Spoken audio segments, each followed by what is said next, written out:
The crystal chandelier light fractured against the spilled champagne, mirroring the shattered dignity of Min-hee as she stood trembling in the center of the ballroom. Her ex-husband, Sang-hoon, stood over her with a predatory sneer, his expensive Italian loafers inches away from her ruined silk hem. "You always were a clumsy peasant, Min-hee," he drawled, his voice carrying effortlessly across the silent, judging crowd. "Did you think wearing a designer rental would make you belong here? You're a ghost, a failure clinging to a life that outgrew you the moment I signed those papers." A ripple of cruel laughter erupted from the socialites, each snicker cutting deeper than the glass shards at her feet. Min-hee kept her head bowed, her vision blurring as the stinging humiliation burned her throat. She felt utterly alone in the vast, glittering expanse of the gala. High above in the darkened VIP balcony, a different kind of silence reigned. Ju-won stood motionless, the sharp tailoring of his charcoal suit hiding a heart that had just turned to ice. His low-cut hair caught the dim light, but it was his hand that told the story, a hand covered in intricate ink that disappeared beneath his cuff. As Sang-hoon reached out to mockingly pat Min-hee's cheek, Ju-won's knuckles turned white. The heavy Scotch glass in his grip groaned under the sudden violent pressure of his tattooed fingers. With a sharp, crystalline snap, the glass disintegrated into dust and shards, drawing blood that he didn't even feel. His predatory gaze remained fixed on the man touching his wife. The secret was suffocating him. The shadows were no longer enough. Tonight, the city would learn that the woman they ridiculed was the only thing the devil truly loved. The transition from the boardroom to the marble floors of the lobby felt like descending into a different dimension, one where Jin-Guk no longer existed. In the eyes of the morning rush, he was not the sovereign of the Han-Seong syndicate. He was merely a gray blur in the periphery, a moving obstacle to be avoided or ignored. The heavy scent of expensive cologne and designer perfumes wafted past him, a sharp contrast to the biting sting of the ammonia in his bucket. As he pushed the mop across the vast expanse of the entrance hall, he watched the feet of his employees, the very people who used to tremble when his elevator doors opened. Now, they didn't even see him. He was a ghost haunting his own palace, a shadow tasked with cleaning the footprints of those who walked where he once ruled. The physical toll was immediate. His back ached from the unaccustomed labor, and the coarse fabric of the jumpsuit chafed against his skin, yet the mental shift was far more jarring. He was experiencing the silence of the invisible. By midday, the lobby was a hive of high-stakes activity and shallow elegance. Jin-Guk was working near the gold-trimmed elevators when he saw a familiar figure glide through the revolving doors. It was Park So-hee, the daughter of a powerful logistics tycoon and a woman his advisors had once pushed as a perfect candidate for a political marriage. She was draped in a cream-colored cashmere coat that probably cost more than a janitor's annual salary, her expression one of practiced, icy boredom. Jin-Guk felt a strange tightening in his chest, not of affection, but of curiosity. He wondered if she would recognize the man she had shared tea with only months ago, the man she had once described as the only equal in the city. As he moved to wring out his mop, he timed his movement to cross her path, a calculated risk to see if any spark of recognition remained beneath the surface of his disguise. The collision was minor, a mere brush of his shoulder against the sleeve of her coat, but the reaction was explosive. So-hee recoiled as if she had been touched by a plague-ridden beggar. She didn't look at his face. She looked at the damp spot his glove had left on her pristine cashmere. Her voice, once melodic and sweet during their formal dates, turned into a sharp, jagged weapon. She called him a filthy animal and asked if he was blind, her eyes flashing with a vitriol that she would never have dared show to Han Jin-Guk, the chairman. She demanded to know why things like him were allowed to wander the lobby during business hours, her entitlement radiating like a physical heat. Jin-Guk stood there, head bowed in a mock show of humility, feeling the cold weight of her disdain. It was a visceral humiliation, a raw display of the cruelty the elite reserved for those they deemed beneath them. She pulled out a silk handkerchief to wipe her sleeve, muttering about the incompetence of the cleaning staff and how she would ensure the building manager heard about this disgusting encounter. She never realized that the man she was treating like refuse was the very person who held her father's debt in his desk drawer upstairs. She never looked into his eyes long enough to see the dragon lurking behind the tired mask of a worker. As she stormed away, clicking her heels against the marble he had just polished, Jin-Guk felt a dark, cold clarity settle over him. The world he had built was hollow, filled with people who only valued power and the clothes that signaled it. He gripped the wooden handle of his mop until his knuckles, stained with the ink of his true identity, turned white. He was a ghost, yes, but ghosts saw everything. He returned to his work, the sting of her words fueling a growing fire in his chest, waiting for the one person who might see the man beneath the gray. The afternoon brought a sudden, torrential downpour that turned the pristine marble of the Han-Seong lobby into a treacherous, muddy swamp. The elite of Seoul rushed through the revolving doors, shaking their umbrellas with a frantic, selfish energy, leaving trails of gray slush and rainwater in their wake. Jin-Guk, his muscles screaming from the repetitive motion of the morning, leaned into the mop, his gray jumpsuit now damp and clinging to his shoulders. He worked in a rhythmic, mechanical trance, watching the parade of expensive leather shoes and designer heels dance around his bucket. To them, he was a fixture, an inanimate object whose only purpose was to keep their path clear of the filth they carried in from the streets. He felt the familiar sting of invisibility, a cold realization that in this temple of commerce, a man's worth was measured solely by the luster of his footwear. He watched a young analyst intentionally step through a fresh puddle he had just cleared, the boy's eyes fixed on a smartphone as if Jin-Guk simply did not exist in the physical realm. He was kneeling on the cold floor, scrubbing a particularly stubborn streak of red clay near the entrance, when the heavy glass doors wheezed open once more. A blast of frigid air followed, carrying with it a girl who looked like she belonged to a different world entirely. She was small, nearly swallowed by an oversized, faded green hoodie that had seen better decades. Her jeans were frayed at the hems, soaked through by the storm, and her canvas sneakers were a muddy shadow of their former selves. Jin-Guk prepared himself for the usual, the quick, averted glance or the hurried step to avoid the janitor in the dirt. He kept his head down, the dark ink of the syndicate tattoos on his knuckles hidden beneath the grime of his labor. He reached for his rag, but his fingers slipped on the slick marble and the heavy bucket tipped slightly, splashing dirty water across his own worn-out boots. He exhaled a sharp, frustrated breath, bracing for the inevitable sneer from a passerby. Then, the unexpected happened. The shadow that fell over him didn't move on. Instead of the rhythmic click of heels, he heard the soft thud of knees hitting the wet floor beside him. Jin-Guk froze, his hand hovering over the spilled water. He looked up, and for the first time in 30 days, perhaps the first time in his life, he saw a pair of eyes that didn't hold a price tag. The girl, Lyra, didn't look at his jumpsuit or his badge. She looked at the exhaustion etched into his face.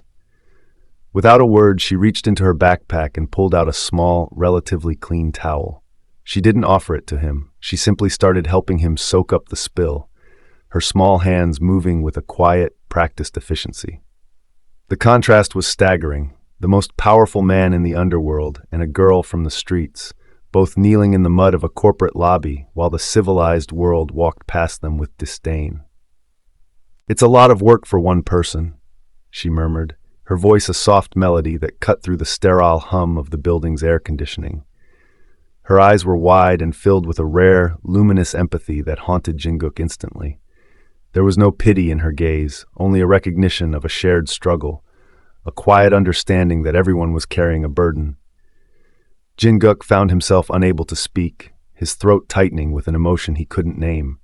He had spent his life surrounded by beauty that was bought and loyalty that was leased, but this girl was offering him the only thing he hadn't been able to find, genuine human kindness without an invoice. As she squeezed the dirty water into the bucket, she gave him a small, tired smile that reached her eyes, lighting up the dim lobby more than any chandelier ever could. In that moment, the sovereign realized the gamble was no longer about his empire. It was about the girl in the green hoodie who saw a man where everyone else saw a ghost. The rhythm of the skyscraper began to shift from a site of cold conquest to a theater of quiet anticipation for Jin-Guk. Each morning, as the sun bled over the jagged skyline of Seoul and illuminated the glass facade of the Han-Seong Tower, he found himself less concerned with the treacherous power plays of his board members and more focused on the heavy revolving doors.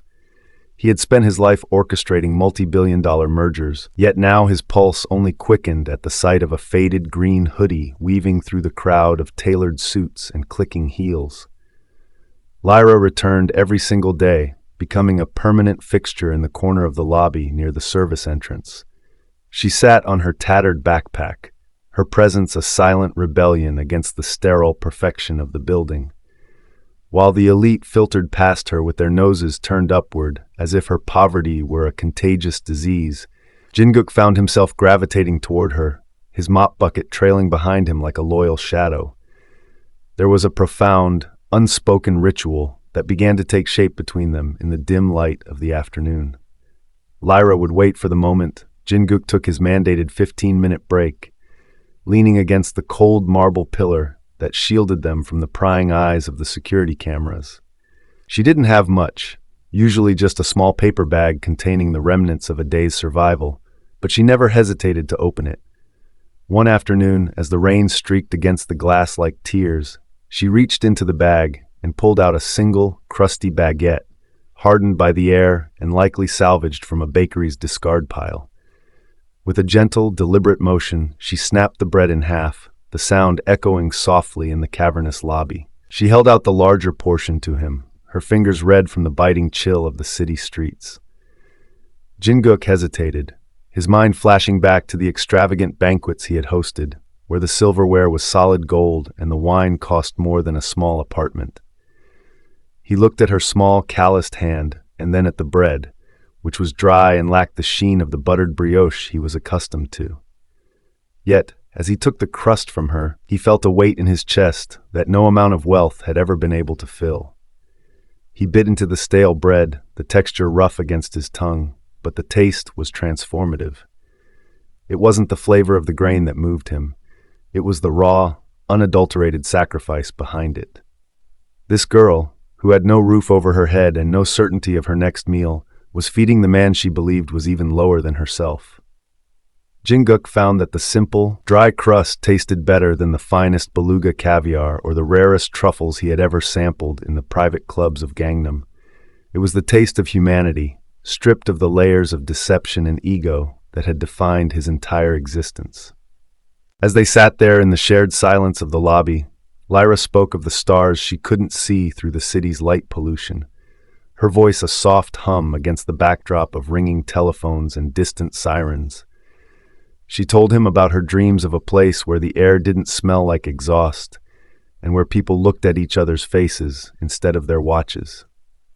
Jin-Guk listened with an intensity he usually reserved for high-level intelligence briefings.